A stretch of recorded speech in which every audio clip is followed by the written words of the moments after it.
Ini kan sudah pandemi corona ini kan sudah hampir 2 bulan lebih ya, kurang atau lebih ya kok. Itu gimana dampaknya ke Paper ID sendiri, ada nggak sih yang benar-benar terasa banget gitu selain work from home ya sekarang tentunya ya semua karyawan itu kok ya. Oh iya, di kita bahkan apa namanya Paper ID itu kita semenjak dari pengumuman pemerintah dari kasus pertama apa positive case yang di konfirmasi pemerintah itu kita itu the next day-nya udah langsung menerapkan apa namanya work from home untuk seluruh tim kami gitu kan. Meski memang awalnya kita nggak bisa apa seluruhnya work from home, jadi kita mulai membagi shift lah. Jadi istilahnya apa di satu hari itu cuma setengah dari karyawan yang ke kantor, setengahnya adalah work from home. Apa namanya dari koordinasinya ganti-gantian demikian. Baru kemudian 2 minggu kemudian kita benar-benar menerapkan apa namanya full work from home buat seluruh tim. Jadi boleh dibilang apa namanya sekarang ya semuanya sudah bekerja dari rumah atau tempat tinggalnya masing-masing gitu kan. Itu dari sisi karya, dari sisi tim dan juga working environment-nya. Karena since kita juga adalah apa startup technology company, jadi memang kita itu untuk work from home ya kita lebih dimungkinkan karena memang tidak memerlukan presence secara secara fisikal ya untuk setiap harinya gitu kan. Dari sisi bisnis ya since karena kita itu adalah target market kita adalah UMKM gitu kan, kita adalah apa namanya Hmm. men-service atau memberikan jasa atau tools kepada UMKM, otomatis apabila pandemik ini impact-nya ke pelaku usaha, otomatis pasti akan berimpact juga kepada aktivitas mereka di dalam platformnya kita. Ya, kita juga melihat Hmm. pasti ada apa namanya kegiatan mereka yang di platform kita berkurang. Intinya adalah lah kan saya aja nggak dapat orderan gitu, gimana saya bikin invoice di platformnya kamu gitu kan, gimana saya menagih orang orderan saya berkurang gitu kan.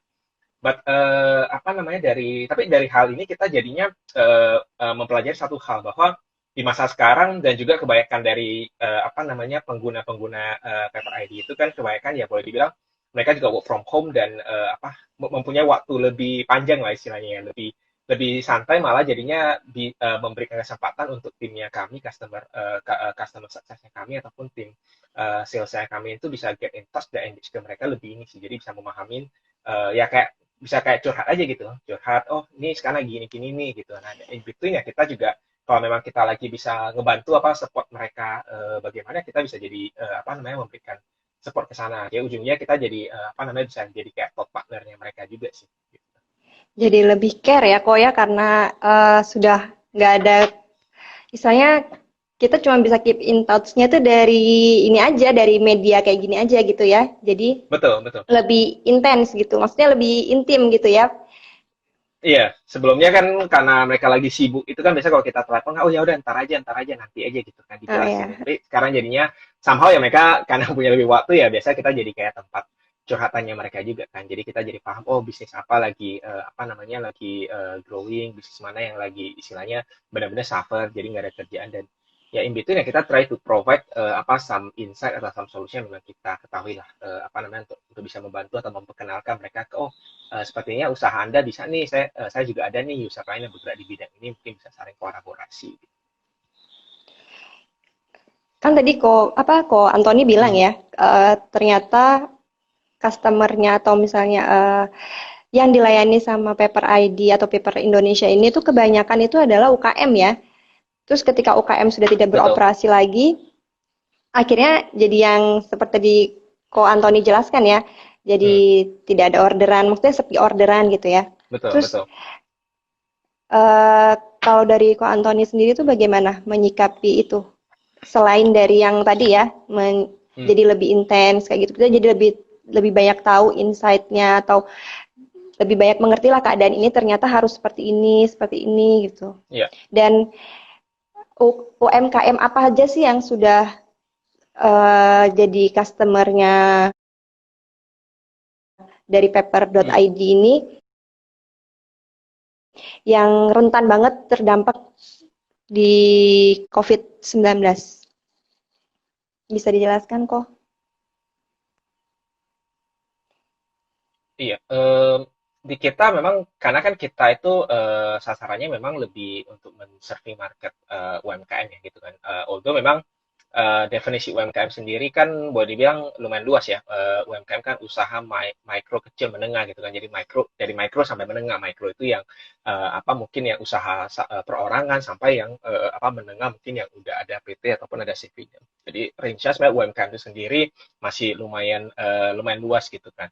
Nah, tapi mainly yang kita serve itu adalah user-user yang kita yang langsung dengan business owner-nya sendiri lah, yang masih istilahnya mungkin timnya dia atau karyawannya dia masih yang di bawah 5 orang gitu kan. Jadi apa day to day operationalnya masih involving si business ownernya sendiri. Nah, in term of segmen atau industri yang kita apa namanya yang paling banyak menjadi usernya kita itu sektor paling utamanya itu adalah F&B gitu kan.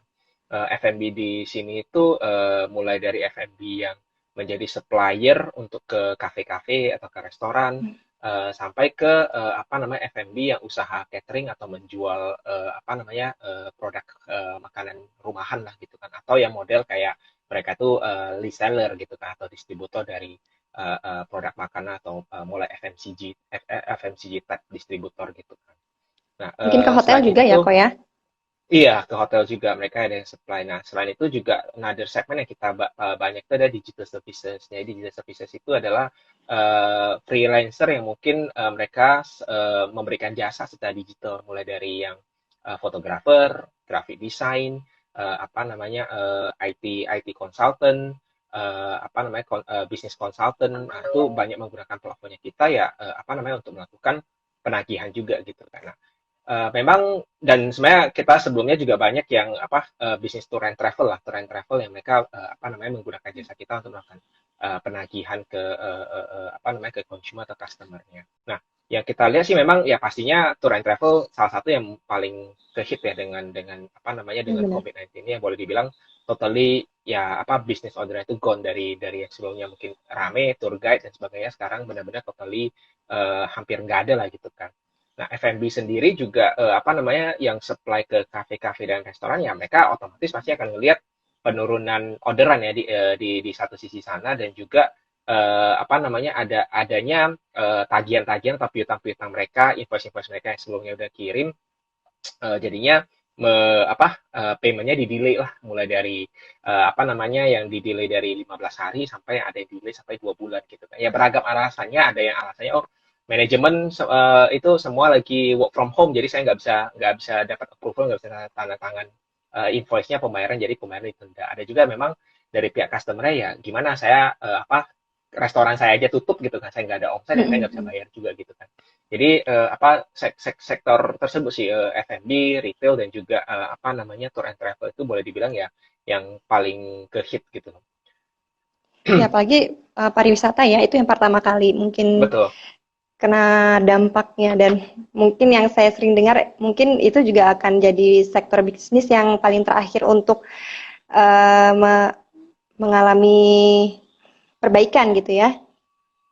Iya. Terus kemudian kok kalau misalnya sendiri kok Antoni ya karena UKM-UKM tadi ini istilahnya terhit gitu. Terus gimana dari kok Antoni sendiri sharing lah bisnis kalau di Paper ID itu gimana ininya? Me- mengguidance atau mengarahkan mereka mungkin selain yang tadi Koko bilangnya mungkin jadi tempat curhat, terus jadi ya jadi kita kayak konsultan ya di sini ya Iya, iya, si iya. paper paper Indonesia ini selain bagian untuk bikin invoice-nya gitu, ternyata Iya, jadi iya. apa? Jadi tempat untuk curhatan gitu. Nah itu Ko Antoni bisa nggak sharing gimana?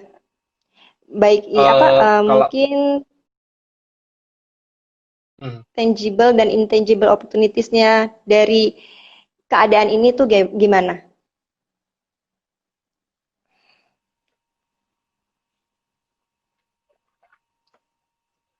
eh, I think itu sih dari kitanya memang kita ngelihat kan memang core bisnisnya kita ya apa namanya berharap dengan UMKM itu bisnisnya bagus, omsetnya bagus ya otomatis dia akan menggunakan kita lebih sering lagi dan pasti akan menerbitkan invoice lewat kita apa namanya menggunakan sebagai main tools-nya mereka dalam apa namanya dalam usaha operasionalnya mereka karena kita pengennya kita itu jadi sebagai apa namanya platform mereka untuk bisa perform bisnis as usual-nya mereka gitu kan.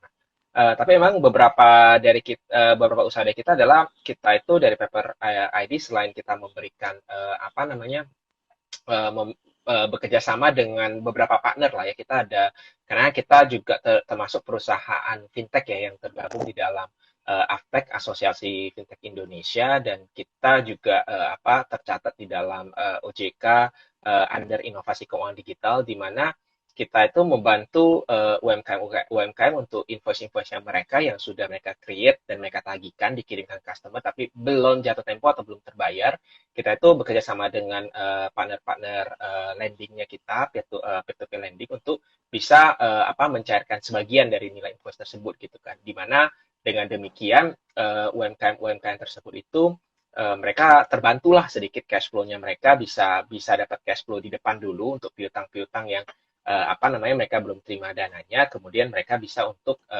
apa namanya melakukan kegiatan operasional dulu itu apa namanya satu inisiatif yang kita apa namanya udah ngelakuin dan menjadi satu apa produk feature unggulannya kita gitu satu kedua itu pun dalam hal apa namanya sharing ya kita sebenarnya apa mulai ngelakuin apa namanya hal-hal lebih ke education ya apa education keuangan education gimana digitalisasi karena kita ngelihat sekarang dengan masa apa namanya COVID-19 sekarang ini dengan masa pandemik yang dimana semua orang itu dipaksa untuk tinggal di rumah semua orang dipaksa untuk apa namanya work from home ya intinya adalah uh, kita itu dipaksa oleh masa dimana kita udah harus mulai beradaptasi kan mulai berubah mulai harus bisa go digital kalau dulu sebenarnya go digital itu kayak ya go digital saya udah pakai WhatsApp saya udah pakai itu kayak udah go digital banget tapi somehow sekarang kita dipaksa ke layer yang lebih dalam dari go digital itu seperti apa gitu kan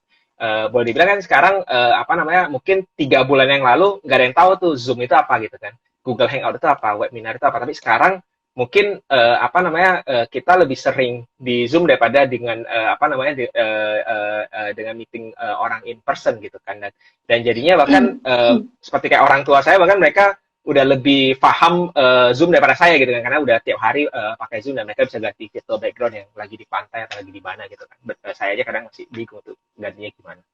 Nah, di sisi sana kita ngeliat ya kita sebagai PPRI kita sebagai pelaku kita juga berusaha memberikan that kind of education atau literasi lah bukannya mengguruin tapi kita sharing lah apa namanya info-info di blognya kita ada paper.id /blog di sana itu kita banyak sharing apa namanya informasi-informasi terkini mulai dari kita ada sharing bisnis-bisnis lama yang masih apa namanya ongoing di masa pandemi ini bisnis-bisnis yang kalau memang di sektor yang terdampak oleh COVID ini apa-apa aja yang bisa dilakukan apakah mulai dari apa namanya mulai dari preserve cash-nya sekarang kalau bisa cut spending yang tidak begitu diperlukan terus mungkin apa namanya look for other opportunity di kreatif lah mungkin yang sebelumnya apa namanya dia adalah jualan kaos apa jualan baju gitu kan jualan kaos dia ada apa ada pabrik rumah jualan kaos yang mungkin bisa dialihfungsikan menjadi apa namanya menjual masker kain atau menjahit masker kain gitu kan. Nah, Oh, itu ya. hal-hal yang kita sharing Konveksi juga. terutama ya kok ya. Betul, dan kita coba apa sharing di blognya kita memberikan beberapa insight yang kita of course kutip dan juga kita apa timnya kami benar-benar go out to talk with some expert atau mungkin some narasumber yang lain juga to give bagaimana sih bisnis demikian lagi masa COVID ini seperti apa, pandemi seperti apa. Jadi kita kind of like gather aggregate information itu masukin ke dalam blognya kita dan kita sharing lagi kepada user kita. Jadi ya Paper ID blog itu boleh dibilang kita banyak memberikan apa insight-insight di sana termasuk kemarin government pas apa namanya memberikan itu ya paket stimulus ekonomi kan panjang tuh ada berapa halaman ya berapa peraturan stimulus ya, mulai dari bantuan langsung tunai kartu kartu prakerja dan sebagainya kan banyak tuh wordingnya. Nah tim kita bahkan bikin jadi apa namanya satu pack of information pack di sosial media kita dan juga di apa namanya di blognya kita. Jadi dengan itu apa namanya kita memberikan informasi se-real time mungkin kepada apa namanya kepada usernya kita ataupun non user sebenarnya itu open for public, siapapun bisa akses ke blognya kita dan untuk membaca informasi-informasi yang kita sharing. Jadi ya kita try to be proactive to reach out ke usernya kita, dapat apa insight juga dari mereka, player-player di industri itu siapa-siapa aja gitu kan. Dan kita dan informasi kita balikin lagi ke apa ke user untuk sebagai part of ya. Sekarang bisa loh kayak giniin, kenapa nggak coba begini, kenapa nggak coba begitu. Jadi apa part of kita sebagai community ya kita harus membantu juga sih ke UMKM itu sendiri gitu. Oke, kok keadaan kayak gini kan nggak akan mungkin terus berlangsung ya? Maksudnya nggak mungkin terus-terusan kayak gini, kayak kita bakal terus-terusan kerja di rumah, terus bakal terus-terusan belajar di rumah, bakal Mhm. terus-terusan dalam isolasi gitu kan nggak mungkin. Nah, kira-kira keadaan seperti apa sih yang akan kita terima atau kita hadapi setelah pandemi ini? Mungkin Hmm. kok Anthony bisa sharing Oke. keadaan bisnis terutama ya untuk Hmm. UMKM ataupun untuk customer nantinya. Em, Mungkin gini sih Kak, apa namanya dari beberapa apa namanya artikel ataupun apa research podcast yang banyak di sharing oleh yang lain juga ini kan boleh dibilang apa namanya coronavirus ini pandemi ini boleh dibilang apa unprecedented ya, maksudnya nggak belum pernah seperti ini. Mungkin ya orang suka membandingkan dengan di Spanish flu di tahun 1918, tapi pada saat itu tingkat kematian memang lebih tinggi, tapi kan di masa 1918 itu kita itu belum so connected sekarang, di mana orang mau travel dari satu negara ke negara lain kan nggak segampang sekarang gitu. Kita sekarang mau ke ini ya Benar. paling 24 jam ya paling kita udah paling jauh kita udah bisa dapat sampai ke Amerika atau mungkin sampai ke Eropa gitu kan.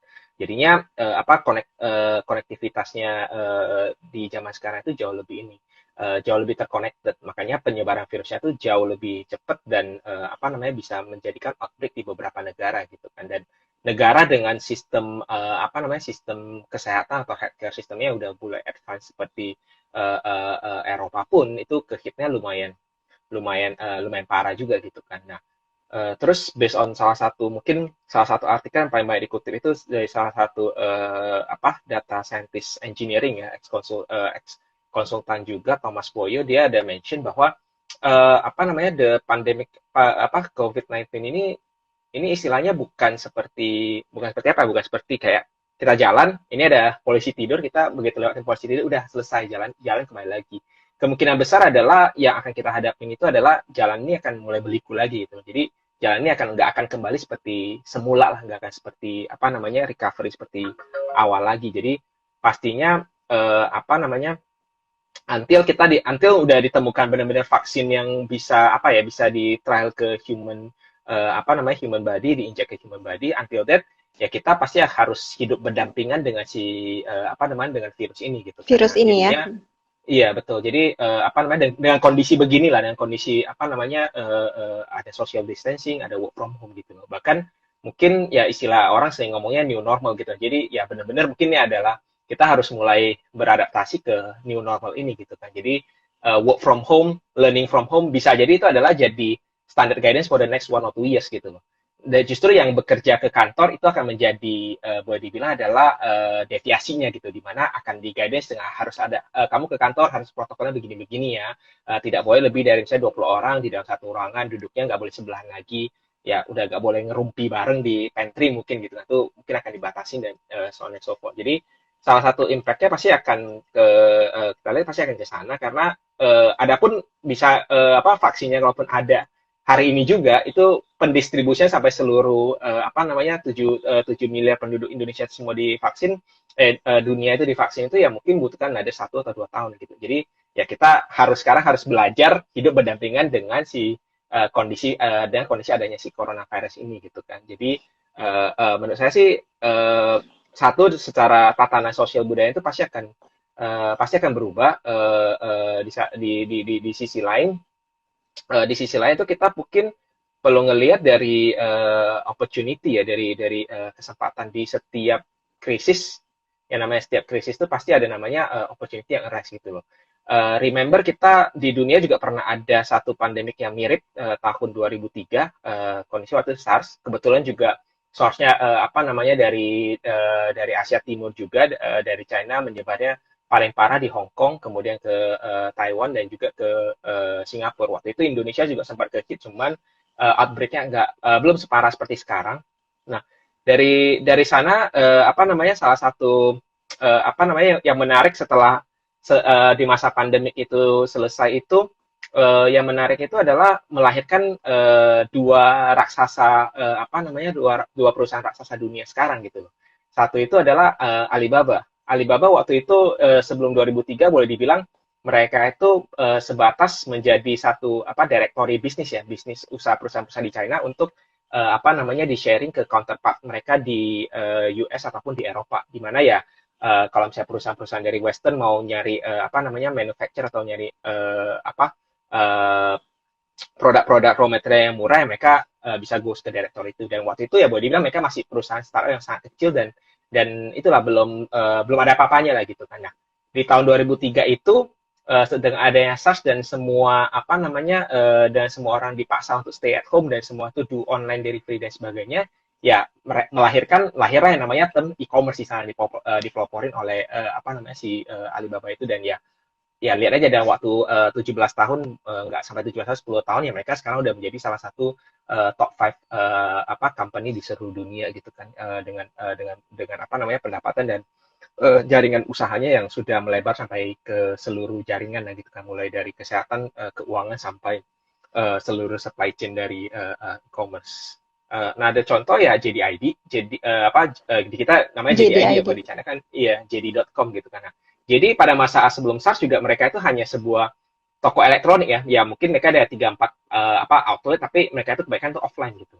Nah, pada masa itulah kemudian mereka switching goes ke online di masa SARS itu karena mereka tahu nggak ada yang datang lagi ke beli apa namanya waktu itu mungkin masih Walkman, Discman gitu kan. Nah, sekarang mereka switching benar-benar totally online dan do the apa home delivery dan dari situlah apa selama pandemi SARS itu dengan kondisi itu mereka dipaksa semua orang go ke digital, ya mau gak mau apa namanya mereka mendapat keuntungan dari sana gitu, mendapatkan apa namanya benefit dari sana. Jadi ya sekarang ya kita lihat jadi udah boleh dibilang termasuk salah satu raksasa dunia, termasuk mereka sekarang juga ada di Indonesia dalam apa entitas sebagai JD.id gitu kan.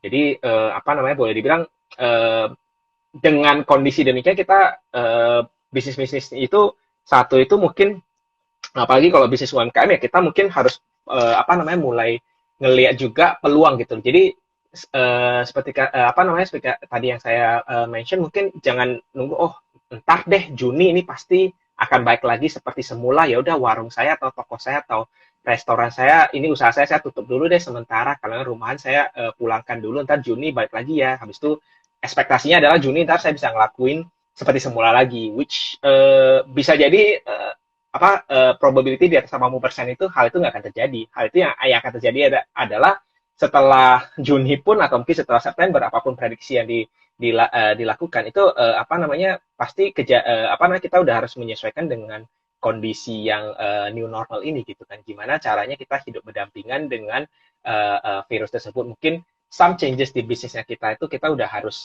mulai apa namanya yang selama ini membutuhkan kontak orang per orang, ya kita mungkin udah harus mulai mikirin secara kerja gimana kita bisa beradaptasi gitu kan.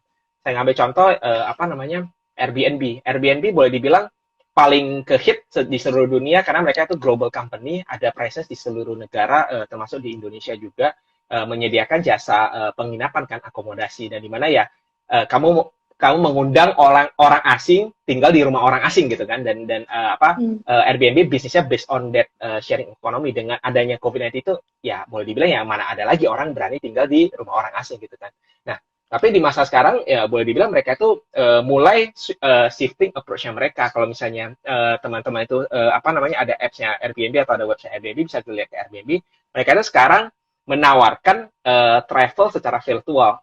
Mereka juga online experience, di mana misalnya sebelumnya kamu pengen ke apa namanya pabrik wine, perkebunan wine di Prancis. Sekarang kamu nggak bisa travel ke Prancis nih. Nah, kebetulan di sana ada host orang Prancis yang dia bisa apa namanya bisa membawa dengan apa namanya dengan video. Oh ini apa experience-nya, kalian boleh bayar terus ikutan kelasnya selama apa 1 jam apa 2 jam tergantung waktu yang ditentukan. Kemudian ya kamu bisa experience melalui apa namanya melalui layar komputer ataupun layar apa namanya layar handphonenya masing-masing gitu kan dengan membayar a certain fraction of cost. Jadi istilahnya kayak kita seolah kayak kita lagi di Prancis tapi ya sebenarnya lagi di Jakarta gitu kan. Nah itu Ko menurut Antoni, saya ya gimana? sambil jawab pertanyaan yang masuk ya, ini udah ada beberapa pertanyaan yang masuk, Oh iya jadi boleh. nanti bisa kita sambil jelasin. Ini ada pertanyaan Oh iya pertama, gimana gimana? tanya Mhm. dong kok, the new normal nanti itu seperti apa sih? Efeknya ke pelaku usaha seperti apa? Mungkin tadi udah sedikit dijelaskan, mungkin bisa dijelaskan lagi sedikit Yes. kok Iya, ya efeknya tadi sih atau the new normal yang untuk at least in the foreseeable future ya dalam 1-2 bulan ke depan itu ya pastinya kalau misalnya yang usaha-usaha yang selama ini banyak membutuhkan interaction dengan human langsung physical mungkin itu udah akan mulai berubah gitu kan dimana akan mulai shifting ke ranahnya digital jadi saya ngeliat mungkin ambil contoh paling gampang restoran atau kafe-kafe yang selama ini mungkin mereka mengharapkan makin banyak orang apa namanya ke tempatnya mereka ya mereka mungkin akan mulai shifting gitu di mana apa namanya restoran itu akan menjadi kayak fine dining di mana kita ya setahun sekali lah makan di restoran sisanya mungkin akan lebih banyak yang take away atau home delivery gitu kan itu satu dan apa namanya kerumunan di apa di tempat umum ya mungkin akan semakin semakin di apa namanya dipersulit atau mungkin berkurang? berkurang gitu kan atau mungkin jadinya kalau sekarang kita mungkin ada perkumpulan di atas berapa ratus orang baru perlu melapor izin keramaian mungkin sekarang di atas 10 orang aja kita udah harus mengurus izin keramaian misalnya gitu jadinya Iya. mendiscourage orang itu untuk berkumpul lebih dari certain numbers gitu kan itu satu dan another thing yang akan jadi new normalnya pastinya masker itu akan menjadi sebuah keharusan ya seperti hal kita pakai baju jadi ya pakai baju oh keluar nggak ada masker kayaknya nggak lengkap nih kayak merasa telanjang gitu misalnya gitu aja itu pasti akan jadi satu apa namanya new normal dan kedua pastinya ini ya personal hygiene ya jadi kebersihan dan segalanya juga akan jadi sesuatu yang makin apa namanya di dipertegas atau mungkin diwajibkan lah di seluruh ininya gitu kan di seluruh tempat-tempat umum gitu. Um, oh, mbaknya itu, halo. Iya. Jadi Maaf untuk tadi ada hal-hal tamu. yang oh nggak apa-apa. Jadi untuk hal-hal yang demikian sih saya ngeliat akan mulai berubahnya ke arah sana dan mau nggak mau banyak bisnis sekarang yang selama ini 100% offline ya mungkin udah harus mulai berpikir nih berpikir kreatif gimana caranya go digital atau go online gitu kan. Nah, itu mungkin apa namanya the new normal yang kita mungkin harus mulai apa perhatikan dan mungkin satu lagi adalah apa paket data atau internet mungkin akan jadi apa namanya jadi basic utilities ya. Jadi mungkin semua orang jadi membutuhkan seperti halnya kita membutuhkan listrik sama air sekarang internet jadi listrik, air dan internet gitu. Ada pertanyaan lagi nih, bagaimana Paper ID akan menjadikan problem kondisi sekarang ini menjadi sebuah opportunity? Iya. Seperti yang tadi saya bilang sih ini karena kan bisnis pasti Coba akan ya kembali, teman-teman. cuman kembali nggak akan seperti cara apa cara seperti dulu lagi. Begitu ada bisnis, ada orderan, otomatis kan kamu ada jual beli. Begitu ada jual beli, pasti otomatis kamu membutuhkan melakukan proses penagihan. Di Indonesia kan masih sering adalah orang jual barang dengan adanya tempo kan, tempo 30 hari ataupun 60 hari. Nah, jadinya salah satu proses yang kita apa namanya mencoba digitalisasi di sini itu adalah proses penagihan itu sendiri. Kalau sekarang orang menagih, apalagi kalau nagihnya ke perusahaan-perusahaan yang lebih gede gitu kan, kan harus ada apa namanya invoice-nya harus di print out, terus habis ditandatangan basah, cap materai, habis itu tukar faktur, di timestamp, habis itu harus calling lagi, udah terima belum apa invoice tanggal sekian-sekian yang jumlah sekian saya kirimkan, habis itu baru oh ya sudah, setelah itu minggu depan baru dikabarin lagi, ternyata ada yang salah nih, kemarin tidak sesuai nih, ada retur, ini ya invoice-nya direvisi lagi, kurirnya ke sana lagi, ngambil dan ngubah lagi. Nah, the whole process kan membuat apa namanya actual pembayaran dari invoice itu makin panjang gitu kan. Nah, salah satu yang kita apa coba mendigitalisasi sendiri itu adalah proses pertukaran informasi atas invoice itu sendiri gitu kan. Jadi kita harapin proses pertukaran informasi atas invoice itu bisa terjadi di platform kita antara si seller dan si buyer sama-sama login ke satu platformnya kita ya jual belinya bisa terjadi di mana aja, bisa terjadi offline, bisa terjadi online. Tapi settlement on the invoice bahwa ini invoice sudah final ya, penagihnya sekian, tanggal bayarnya sekian, akan jadi plafonnya kita, dan kita bisa bantu untuk apa namanya membuat dari sisi buyer mereka bisa apa namanya pembeli bisa lebih tahu mana-mana mereka ditagih oleh siapa aja, jumlahnya berapa, dan kapan harus jatuh tempo, bisa langsung melakukan lump sum payment. Dari sisi pembeli juga, dari sisi penjual, seller ya otomatis mereka akan lebih bisa untuk apa namanya invoice-invoice-nya lebih cepat dibayar lah. Intinya kan kita pengen adalah cash flow kita lancar kan, ada penjualan, tapi kalau bisa menjual tapi nggak bisa menagih ya sama aja gitu kan. Nah itu apa hal-hal yang kita ngelihat apa namanya proses digitalisasi proses invoicing dan payment itu akan jadi apa in the next one or two month akan menjadi sesuatu yang krusial sih di terutama di market dengan kondisi market seperti sekarang gitu. Ya, apalagi nanti setelah keadaan ini normal kembali pun kita akan tetap jaga jarak ya, kok ya, Betul, tetap berlangsung itu keadaan yang seperti itu, tetap harus jaga jarak, terus mungkin betul. intensitas kita liburan pun akan berkurang, biasanya setahun mungkin 2 kali atau setahun beberapa kali, jadi cuma setahun 1 kali seperti yang tadi Koko bilang. Mungkin yang kita tadinya sebulan sekali makan di restoran, akhirnya jadi cukup 1 tahun sekali makan di restoran ya. Bisa jadi, iya, Mm. bisa jadi. Karena kondisi ini kan sudah berjalan 2 bulan ya, kok ya. Iya, Tentu iya, pasti ada pergeseran dari perilaku dari konsumen-konsumen itu ya, yang akhirnya nanti betul. setelah yaitu jadi the new normalnya itu ya seperti itu normalnya. Udah Iya, nggak bisa kita mengharapkan keadaan yang mungkin seperti back to normal yang sebelum COVID gitu ya. Mungkin iya, iya, keadaan new normalnya itu ya seperti tadi yang Ko Antoni bilang, akan ada gerenjelan di jalan, maksudnya akan ada batu-batu kecil, kerikil, sampai iya, akhirnya kita terbiasa hidup berdampingan dengan si coronavirus ini ya, kok ya. Ini ada betul, betul. pertanyaan lagi nih, kok ya masuk. Boleh Iya, contoh real nggak bentuk usaha walau kecil di masa pandemi ini? maksudnya contoh usaha kecil masa pandemi. Mungkin beliau nanya, mungkin ada contoh usaha yang bisa dijalankan di masa Oh, krisis seperti saat ini. oh, oke.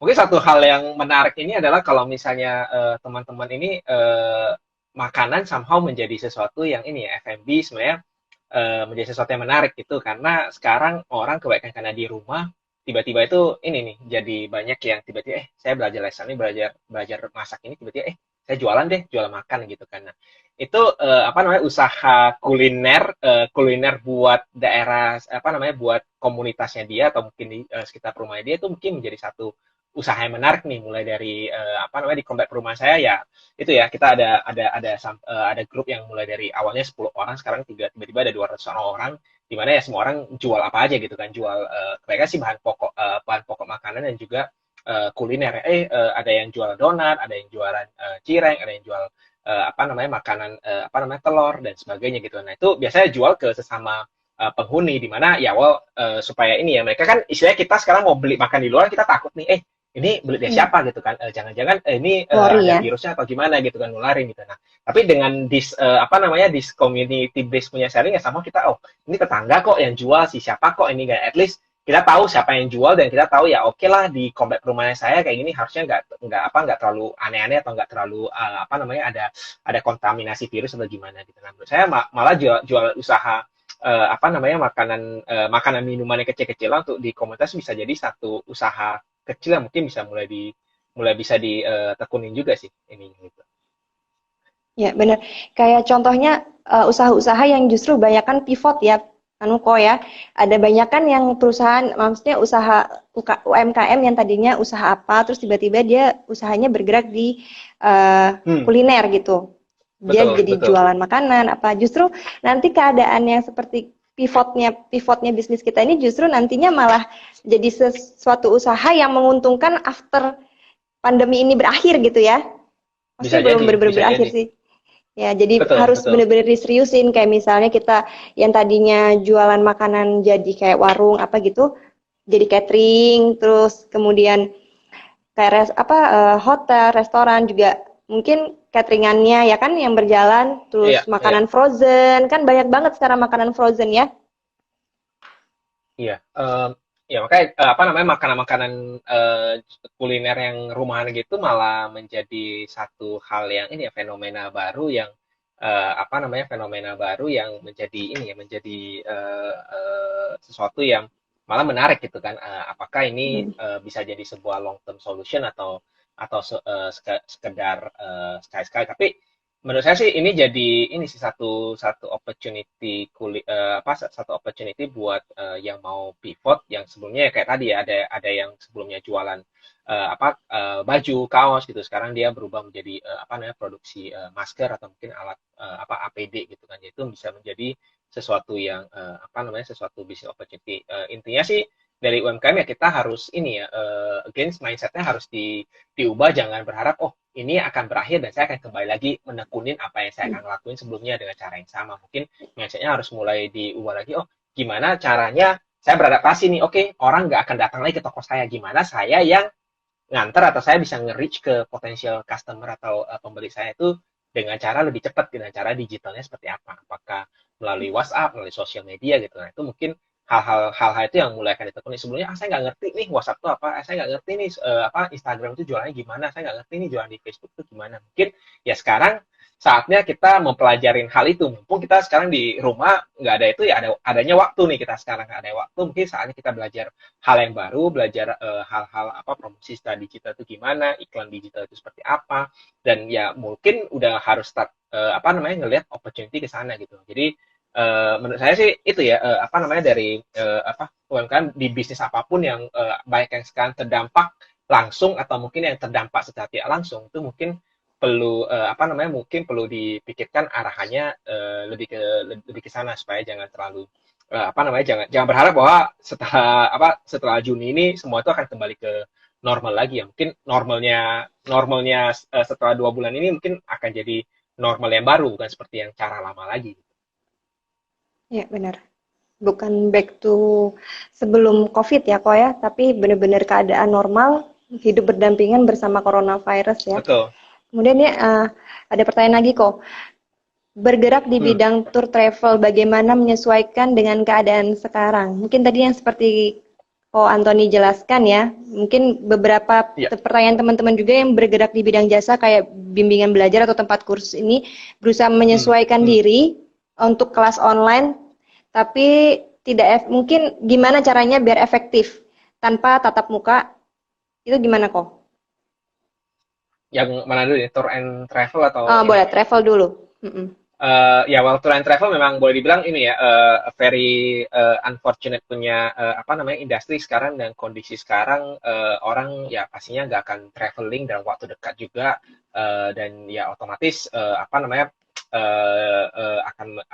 memberikan satu impact yang benar-benar kerasa lah gitu kan. Mungkin yang bekerja di ranah pariwisata atau yang bekerja di ranah sebagai tour guide yang mengharapkan adanya traveling ini akan mulai menurun. Cuman beberapa hal yang kayak seperti yang tadi saya sempat kasih contoh mungkin perlu dipikirkan seperti tadi nih mungkin setelah sedikit membaik nih setelah kita kan the idea sekarang kita PSBB ataupun istilahnya lockdown semi lockdown cluster isolasi atau apapun lah istilah yang sekarang kita ngelakuin itu kan sebenarnya adalah kita itu lagi berusaha membuat kalau istilahnya itu yang curve-nya itu bisa kita flatten the curve kan, meratakan curve-nya dulu jadi saya kayak kita memalu ya kalau istilah si Thomas Poyo itu adalah memalu si curve-nya itu supaya merata dan di mana cases-casesnya itu bisa dihandle dengan baik oleh kapasitas dari tenaga kesehatannya kita.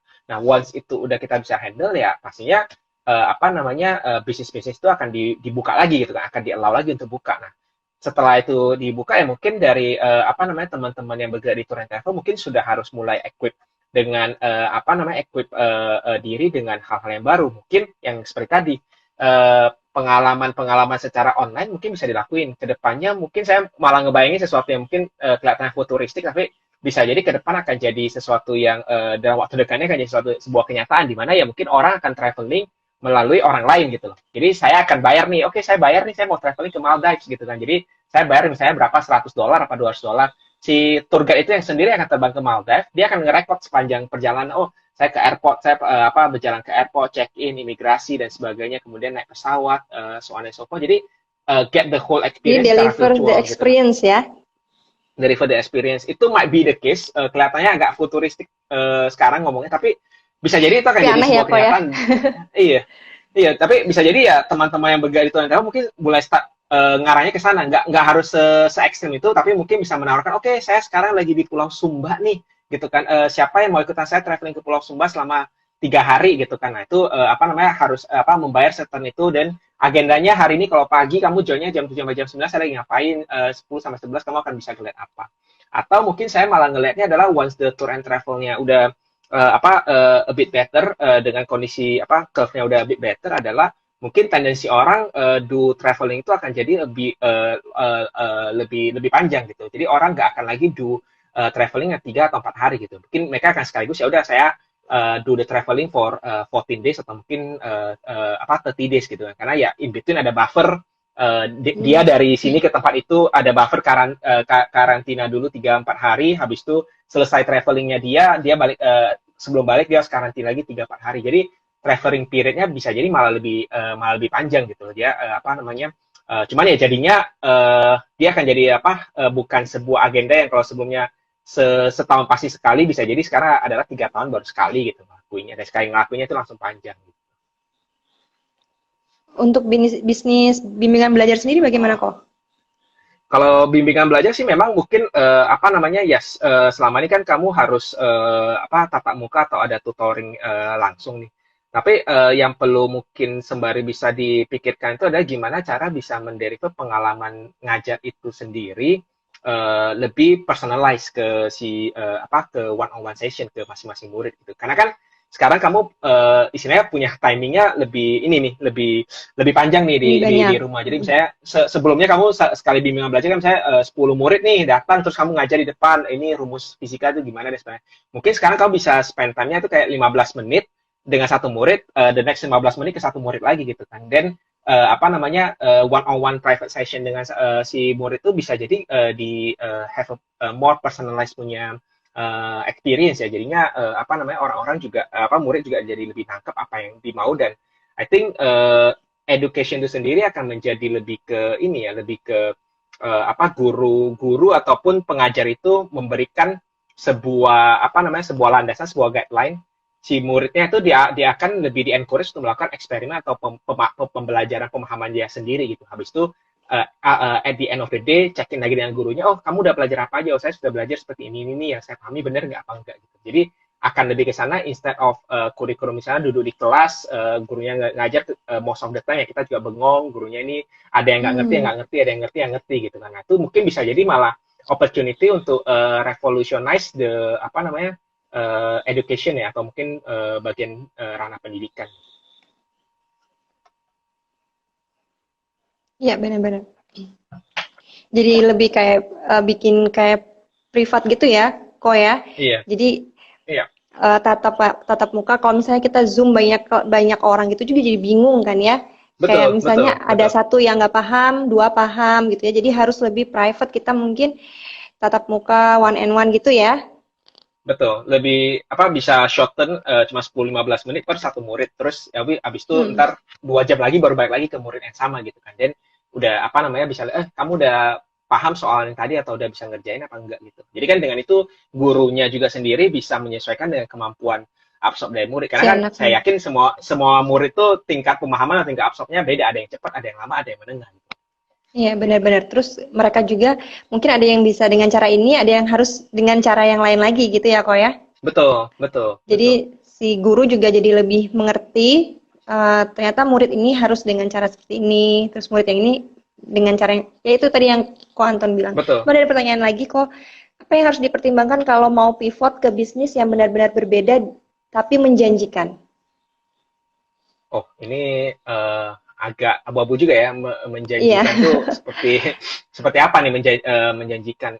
Tapi I guess mungkin secara general guideline kalau mau pivot tuh beberapa hal sih yang harus dipertimbangkan. Yang satu itu ya against kita apa namanya kita harus ngeliat juga apa core kompetensi itu kita itu apa dulu nih gitu kan. Ya apakah tiba-tiba misalnya kamu bilang oh ya udahlah saya mau apa namanya saya apa namanya sebelumnya itu adalah siapa misalnya barista saya sekarang tiba-tiba mau pivot deh jadi pelukis misalnya gitu kan ya itu kan agak jauh juga kan itunya Iya. kan harus diperhatikan juga apa namanya core kompetensinya gimana yang lebih itu ya mungkin pivotnya akan lebih smoothnya adalah dipikirkan dulu apa namanya audiensnya itu apakah akan berbeda dengan audiens atau type of customer kamu sekarang, apakah kamu akan moving ke another new set of customer apa tidak gitu. Kalau kamu moving ke new set of customer, berarti kamu harus mulai lagi research new set of customer-nya ini, target audience atau profile mereka itu seperti apa yang akan menarik buat mereka, apa yang tidak menarik mereka, apa yang menjual ke mereka, apa yang enggak gitu. Nah, tapi kalau misalnya kamu pivotnya adalah tetap masih sama target market kamu, target audience atau customer kamu sama, tapi kamu memprovide mereka sesuatu yang baru. Nah, mungkin itu akan jadi menarik nih. Kamu udah mengerti nih maunya mereka itu seperti apa dan kondisi sekarang mereka pengennya apa. Kamu mungkin provide apa additional value-nya itu seperti apa. Mungkin kamu dulu barista, mungkin sekarang kamu bisa jadinya provide some online tutorial bikin latte misalnya gitu kan. Ada orang yang tertarik gitu kan, ada orang yang mengasih, oh ini bagus Benar. nih, ini gimana gitu. Atau mungkin kamu bikin online class, kamu mau jadi barista seperti saya, ya udah kita bisa saling belajar dan kita bikin satu kompetisi gitu. Nah, itu kan hal-hal yang sebelumnya kamu jual barista di cafe sekarang menjadi kayak apa namanya online tutorial kelas untuk baristanya gitu kan. Nah, mungkin apa namanya hal itu dulu nih dipikirkan apa dipikirkan dulu satu itu adalah core atau core expert kompetensinya kamu sendiri itu apa, terus kedua itu adalah target audiens yang kamu mau tuju itu seperti apa karena strateginya itu akan berbeda ya gitu kan.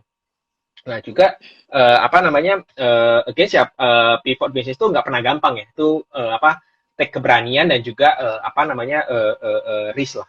Dan kalau misalnya para wirausaha yang udah berkecimpung di dunia usaha pasti ya untuk istilah kita on a survival mode lah. Istilahnya kalau kita untuk mau survive kan kita perlu ngelakuin apa aja untuk bisa survive bisnis-bisnis apa atau mungkin hal-hal baru apa yang bisa kita ngelakuin lagi gitu kan. Nah, jadinya hal-hal seperti cost and benefit ya mungkin harus dipertimbangkan dan kalau bisa ya apa kalau istilah di startup kita itu kita nyebutnya adalah MVP most viable product jadinya misalnya kamu pengen apa namanya bikin apa namanya alat transportasi nih yang bisa transport dari satu A ke tempat B. Nah kalau kamu langsung bikin mobil kan mahal nih harus bikin apa Mm-mm. namanya produksinya kan susah nih ya udah mulai dari bikin sepeda dulu gitu kan. Nah sepeda dulu ban roda dua setelah sepedanya oh ternyata saya udah tahu nih cara jaraknya begini dan sebagainya kamu bikin jadi sepeda motor kemudian jadi roda empat jadi mobil gitu kan jadi bisa start small dulu kalau memang lihat it works then ya try to scale it gitu tapi kalau memang kelihatan oh ini nggak bisa works nih gitu ya mungkin harus dipikirkan mungkin ada yang salah nih dengan apakah dengan bisnis modelnya target marketnya gitu kan perlu disesuaikan dan try to be apa namanya as adaptive as possible ya jadi maksudnya bisa beradaptasi dengan changes yang akan happen gitu karena sekarang pun new normal yang saya ngomongkan itu baru prediksi atau mungkin apa beberapa orang udah share demikian tapi bisa jadi ntar akan totally berbeda lagi gitu kan jadi try to be adaptive juga dengan changes di market itu akan seperti apa. Oke, mungkin tadi beberapa penjelasan dari Ko Antoni itu sudah mewakili bagaimana sih keadaan new normal setelah pandemi ini berakhir ya Ko ya. Dan beberapa Mhm. pertanyaan tadi juga sudah mewakili mungkin keadaan saat ini atau beberapa teman apa rekan-rekan yang memiliki UMKM yang sekarang terdampak juga dengan COVID-19 ini.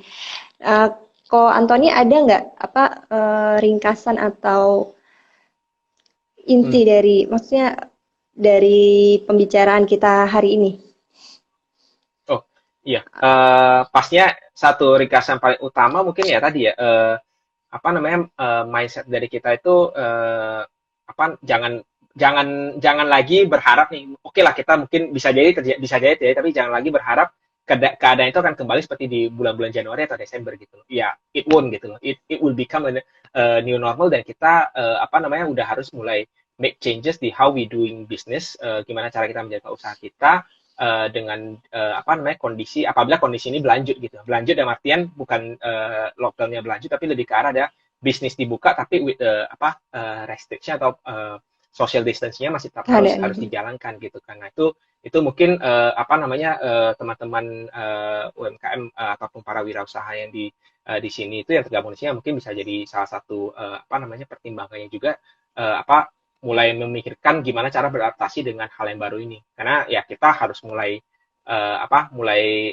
belajar hal yang baru. Satu mungkin belajar hal yang baru, kedua itu adalah beradaptasi gitu. Dan I think at least kalau secara ininya adalah untuk personally ya itu ya financial segala ya mungkin harus udah mulai disiapkan kan dalam artian kalau bisa ya memang unnecessary spending dan unnecessary cost itu mungkin harus mulai mulai di cut dulu gitu kan, dan apa mungkin ya sebelumnya lifestyle-nya bagaimana ya mungkin udah diturunin, jadi have apa namanya, kas apa uang uang kas di tangan lah, atau uang kas di tabungan itu will always be a better solution, at least untuk sekarang lah, ada have a emergency fund for 3 to 6 month period lah, di yang apa di masa sekarang will be a very great ininya.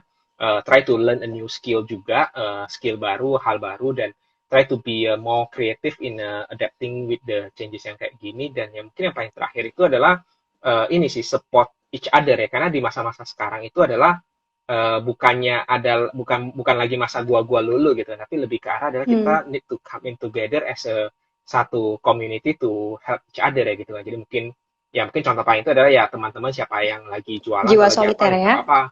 Iya, kita ya belilah untuk bantu ininya, dan sebagainya, bantu promosi dan sebagainya. Nggak ada yang salahnya kita promosiin jualan donat tetangga ke ini, jualan apa namanya, minuman kopinya punya siapa, jualan ke ini saya ada jualan ini, bantu bantu jualin dan sebagainya gitu kan. So menurut saya sih ini hal yang paling penting ya, kita sebagai komunitas ya saatnya kita come in hand in hand together, dan bersama ya kita pasti akan bisa melewatin masa inilah apa dengan secara secara apa namanya kolektif ya. Benar-benar. Benar itu kok. Kita harus lebih turunkan ego kita ya. Jadi harus lebih saling banyak membantu. Karena semua Betul. saat ini sama-sama dalam keadaan yang susah ya. Iya, pasti. Apa semua orang pasti lagi struggling, mau mau apa boleh dibilang ini salah satu krisis yang dimana kalau dulu 2008 atau 2097 mungkin krisis yang menimpa ke apa namanya, ke orang-orang yang kaya, atau itu Hmm. nggak akan terlalu berimpact. Tapi kalau ini sekarang adalah Hmm. apapun status sosial kamu ya, kalau misalnya udah ini ya ke impact semua gitu kan.